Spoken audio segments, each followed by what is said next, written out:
고요한 음악과 함께 잠시 우리의 마음을 주님께로 향하는 시간을 갖겠습니다. 사랑하는 형제자매 여러분, 오늘 하루 어떤 마음으로 보내셨나요? 우리의 삶은 매 순간 선택의 연속입니다. 아침에 눈을 떠 잠자리에 들 때까지 우리는 수많은 갈림길 앞에서 무엇을 고르고 어디로 가야 할지 결정해야만 합니다. 때로는 그 선택이 너무나 버겁고 마음은 조급해지며 세상의 소음 속에서 하나님의 음성을 듣기란 참으로 어려워 보입니다. 특히 저희 한국 사람들에게는 빨리빨리 문화가 몸에 배어 있습니다. 잠시 멈춰서서 기다리는 것보다 일단 달려가면서 생각하는 것이 더 익숙할 때가 많죠. 하지만 바로 그 조급함이 우리를 얼마나 많은 실수와 후회로 이끌었는지요. 오늘 이 귀한 말씀을 듣기 전에 잠시 부탁의 말씀을 드립니다. 만약 이 메시지가 여러분의 마음에 울림을 준다면 좋아요를 눌러주시고 이 은혜의 말씀을 주변 사람들과 나눠주시길 바랍니다. 구독을 통해 주님의 말씀을 전하는 이 귀한 사역에 동참해주시는 여러분 한 분 한 분의 삶 위에 하나님의 놀라운 축복이 가득하기를 간절히 기도합니다. 오늘 우리는 성경 속 두 이야기를 통해 인생의 폭풍 속에서 가장 안전한 길을 찾는 지혜에 대해 나누고자 합니다. 바로 하나님께 묻는 삶, 그리고 주님을 기다리는 믿음에 관한 이야기입니다. 오늘 밤 이 자리에 하나님의 임재가 가득함을 느끼십니까? 주님의 아름다운 기름 부으심이 이곳에 있습니다. 놀라우신 예수님의 이름을 찬양합니다. 주님의 임재는 우리에게 평안을 주고 모든 문제에 해답을 주십니다. 경이로우신 예수님, 오늘 밤 주님을 경배합니다. 제가 이 사역의 길을 걷는 이유는 오직 주님을 사랑하기 때문입니다. 주님은 저의 세상 전부이십니다. 오늘 밤 주님의 백성들에게 말씀하여 주옵소서. 하늘 제단에서 가져온 뜨거운 수치로 제 입술을 정결하게 하시고 이 시대에 꼭 필요한 주님의 말씀을 선포하게 하옵소서. 주님, 우리의 영을 깨워주소서. 율법은 우리를 죽이나 영은 우리를 살립니다. 주님의 말씀으로 우리를 새롭게 하소서. 오늘 누군가에게 꼭 필요한 말씀을 주실 것을 믿고 감사드립니다. 우리는 주님의 뜻과 방식에 예라고 고백합니다. 주님의 귀하신 이름을 높이며 감사드립니다. 모두 함께 예수님의 이름을 불러봅시다. 손을 들고 그 이름, 예수를 속삭여 보십시오. 예수님의 이름으로 기도합니다. 아멘. 오늘 저는 구약성경 여호수아서 9장과 잠시 후에는 이사야서 30장 말씀을 나누고자 합니다. 구약의 이야기들은 마치 보물 상자와 같습니다. 그 안에는 우리가 삶에서 붙잡아야 할 귀한 진리의 조각들이 숨겨져 있습니다. 성경의 이야기를 자세히 읽다 보면 성령께서 그 의미를 깨닫게 해주시는 놀라운 순간들을 경험하게 됩니다. 이야기는 이스라엘 백성이 하나님의 약속을 따라 가나안 땅을 정복해 나가던 때로 거슬러 올라갑니다. 그들은 하나님의 능력으로 난공불락의 성 여리고를 무너뜨렸고 아이성을 점령하며 연전연승을 거두고 있었습니다. 그들 앞을 가로막는 것은 아무것도 없어 보였습니다. 승리에 취해 자신감에 가득 차 있었을 바로 그때 한 무리의 사람들이 여호수아를 찾아옵니다. 그들은 자신들을 아주 먼 나라에서 온 사신이라고 소개했습니다. 그 증거로 헤어진 옷과 낡아빠진 신발, 곰팡이가 핏마른 빵을 보여주었습니다. 그들은 우리는 당신들의 하나님 여호와께서 행하신 위대한 일들에 대한 소문을 듣고 찾아왔습니다. 부디 우리와 평화의 언약을 맺어주십시오 라고 간청했습니다. 모든 것이 너무나 그럴듯해 보였습니다. 겉으로 보기에는 전혀 의심할 여지가 없었죠.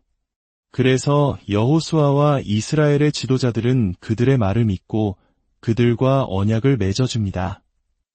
성경시대의 언약이란 단순히 친구가 되겠다는 약속이 아니었습니다. 그것은 목숨을 건 맹세였습니다. 서로의 전쟁에 함께 참여하고 서로를 보호해 주어야 하는 무거운 책임이 따르는 것이었죠. 하지만 며칠 지나지 않아 충격적인 사실이 밝혀집니다. 그들은 먼 나라에서 온 사신이 아니라 바로 이스라엘이 정복해야 할 가나안 땅에 살고 있던 기브온 족속이었습니다. 이스라엘을 속여 살아남기 위해 교활한 계략을 꾸몄던 것입니다. 이스라엘은 엄청난 곤경에 처하게 됩니다. 이미 하나님의 이름으로 언약을 맺었기에 그들을 멸할 수도 없었고, 이제 그들의 적은 곳 이스라엘의 적이 되었습니다. 이스라엘은 자신들의 싸움도 아닌 기브온 족속의 싸움에 평생 휘말리게 된 것입니다. 기브온 족속에게서 얻을 수 있는 것이라고는 고작 나무를 패고 물을 깃는 종의 역할뿐이었습니다. 왜 이런 어처구니없는 실수가 일어났을까요? 성경은 그 이유를 단 한 문장으로 명확하게 지적합니다. 여호수아서 9장 14절입니다. 무리가 그들의 양식을 취하고는 어떻게 할지를 여호와께 묻지 아니하고 그들은 하나님께 묻지 않았습니다. 연이은 승리에 도취되어 자신들의 경험과 판단을 하나님보다 더 신뢰했던 것입니다. 눈앞의 상황과 논리적인 판단에만 의지한 채 가장 중요한 단계를 생략해버렸습니다. 바로 기도하며 하나님의 뜻을 구하는 것이었습니다. 이것이 바로 우리가 삶에서 만나는 기브온 족속입니다. 우리가 하나님께 묻지 않고 성급하게 내린 결정들, 그럴듯해 보였던 사업 제안, 좋아 보였던 사람과의 관계, 더 나은 조건의 직장. 하지만 하나님의 뜻을 구하지 않은 선택은 결국 우리의 삶에 불필요한 짐이 되고 평생 우리를 괴롭히는 문제로 남게 될 수 있습니다. 그 문제는 우리를 쳐다보며 이렇게 말하는 것과 같습니다. 이제 나는 당신의 책임이에요. 당신이 기도하지 않고 나를 선택했잖아요. 그렇다면 우리는 어떻게 해야 할까요?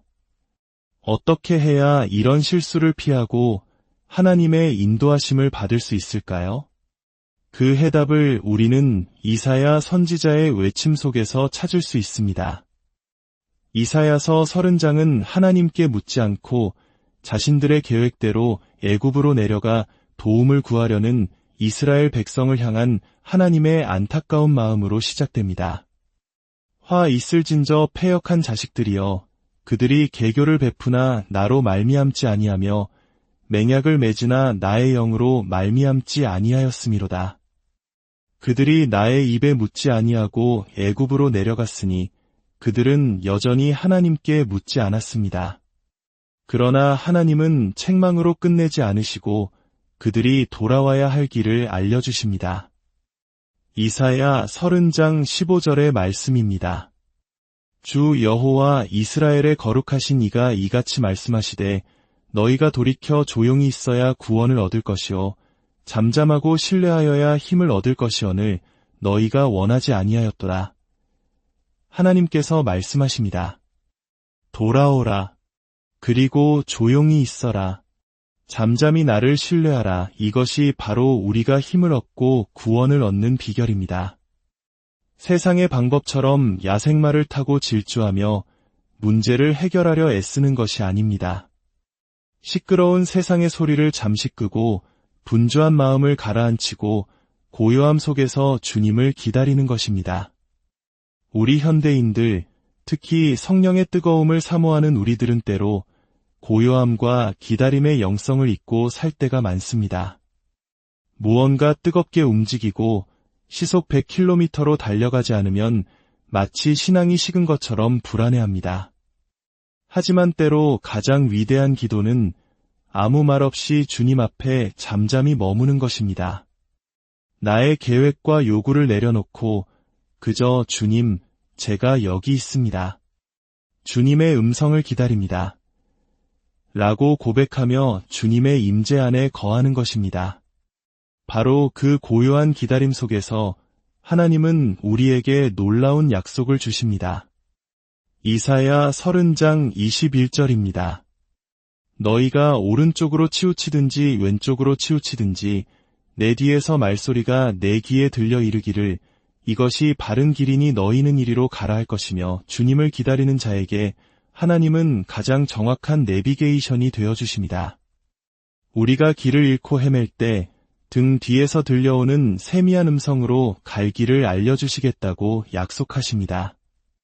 앞으로, 뒤에서, 그리고 우리 안에서 말씀하시는 성령님의 음성으로 우리를 인도하실 것입니다. 하나님은 우리가 기다리기를 원하십니다. 놀랍게도 성경은 하나님 또한 우리를 기다리신다고 말씀합니다. 이사야 30장 18절입니다. 그러나 여호와께서 기다리시나니 이는 너희에게 은혜를 베풀려 하시며 일어나시리니 이는 너희를 긍휼히 여기려 하심이라. 대저 여호와는 정의의 하나님이심이라. 그를 기다리는 자마다 복이 있도다. 우리가 주님을 기다릴 때 주님은 우리에게 은혜를 베푸시기 위해 기다리고 계셨다가 일어서십니다.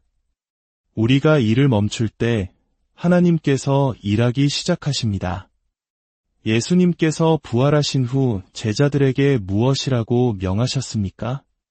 예루살렘을 떠나지 말고 내게서 들은 바 아버지께서 약속하신 것을 기다리라. 마가의 다락방에 모인 120명의 성도들은 열흘 동안 무엇을 했습니까? 그들은 찬양팀도 유명한 설교자도 없이 오직 기도하며 기다렸습니다. 그 기다림의 끝에 성령의 강력한 임재가 임했습니다. 사랑하는 성도 여러분, 지금 어떤 결정을 앞두고 있습니까? 배우자를 위한 기도, 자녀의 진로, 새로운 사업, 이직 문제로 고민하고 있습니까? 오늘 말씀을 기억하십시오. 행동하기 전에 먼저 물으십시오. 나의 지성과 경험을 의지하기보다 먼저 무릎 꿇고 하나님의 지혜를 구하십시오. 조급한 마음에 야생마를 타고 질주하기보다 잠잠히 주님 앞에 머물며 그분의 때를 기다리십시오.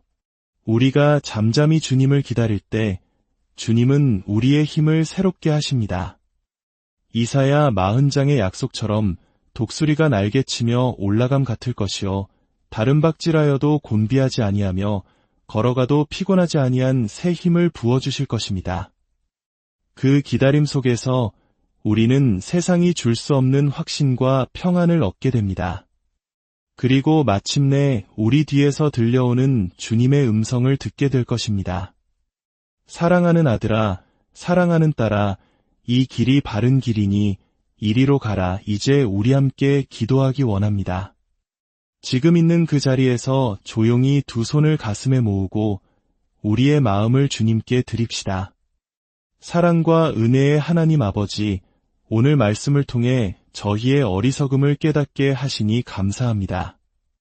승리의 도취에 혹은 조급한 마음에 주님께 묻지 않고 제 마음대로 결정했던 수많은 순간들을 회개합니다. 저희를 용서하여 주옵소서. 이제부터는 제 삶의 모든 순간에 가장 먼저 주님의 조언을 구하게 하옵소서. 행동하기 전에 기도하며 말하기 전에 주님의 뜻을 헤아리는 지혜를 주옵소서. 분주한 세상 속에서 잠잠히 주님을 기다리는 법을 배우게 하소서. 고요함 속에서 주님의 세미한 음성을 듣는 영적인 귀를 열어주옵소서. 그리하여 우리가 내딛는 모든 걸음이 기브온 족속과의 잘못된 언약이 아닌 주님께서 예비하신 축복의 길로 향하게 하옵소서. 병상에 있는 이들을 위해 기도합니다. 주님, 치유의 광선을 비추사 깨끗하게 하시고 마음이 상한 자들을 위로하여 주옵소서. 이 시간 우리의 모든 염려와 무거운 짐을 주님 앞에 내려놓습니다. 주님께서 친히 맡아주시고 주님의 평강으로 채워주옵소서. 주님을 기다리는 모든 자에게 복이 있다 하신 약속을 붙잡습니다. 우리 모두가 그 복을 누리게 하옵소서.